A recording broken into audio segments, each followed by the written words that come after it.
Pejgamberi Allahut thot ilaçin e keni në 3 sende.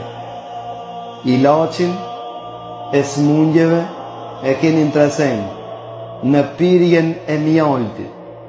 Në e ham se ke që gjerë. Për këtë arsye mjalti pijet e nuk har. Mjalti pijet e nuk har. E para në pirjen e mjaltit. E dita në hijame. Pra hijami e do të thot thithja e gjakut të keq. Derisa thot pejgamberi Allahu kur kam shku në qiell, nuk kam kalu me një qiell vetëm se me lekët më urdhnonin dhe më thoshin: ja Muhammed, thuaj umetit tanë boj hijam. Ato që kanë problem me shtipje, ato që kanë problem me sheqerin, ato që kanë problem me zemrën, ato që kanë peket, shërimi ma i mirë është hijamës.